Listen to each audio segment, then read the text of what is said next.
it's just too much pitching. What was your take on him? And I think because of this, if I'm picking one of those two, it's got to be Leiter. But I've thought Leiter all along. Well, Rocker was the guy that in that Rocker-Leiter discussion, when both of them started to fall off of the radar as being number one picks, Rocker had it happen faster. He burst on the scene with the pyrotechnics against Duke a couple of years ago. He was just a bulldog. He, by all accounts, is still going to be a very good player.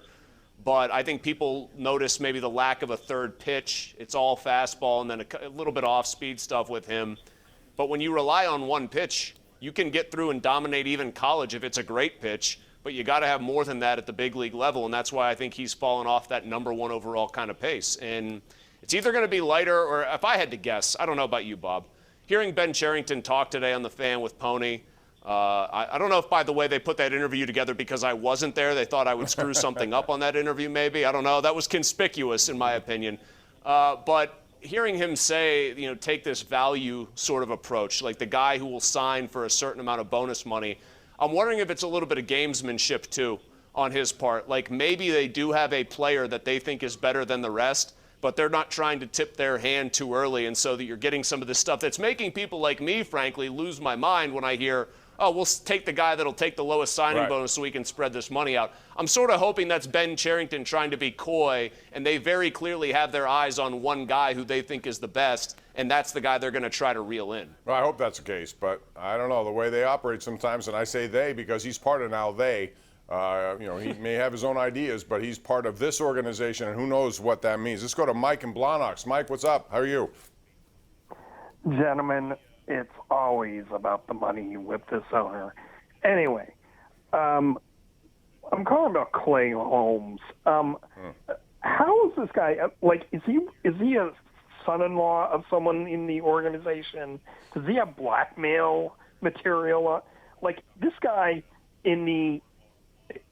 of the 10 worst pitchers in the entire history of this organization, he is easily in the top 5. Well, it makes you yearn for Dobie Dasanovo. There have been tons of bad pitchers. Yeah, they don't have a Yeah, you just named one that's worse. Yeah. You named one that's worse. Neverauskas was worse. What are we talking about here? That just goes to show you just how much help they need. They don't really have, if you look at their AAA roster, Chris, there's nobody really down there they can count on, and then you have to go to AA, and by then, how many years are we talking about? So they definitely need a lot of help, even though I think they thought their bullpen was going to be a real big asset for them. And in spurts it has been, given that they're 29 and 51. But, they need help, a lot of help. And, Holmes was bad. I mean, I was surprised, quite frankly, they went to him in that situation. I don't know why, but I was. You? He's just not good. Surprised? No. I mean, they're 29 and 51, so why should we be surprised about any of this stuff? But as far as the relievers go, like the middle relief especially, I would offer one maybe note of optimism.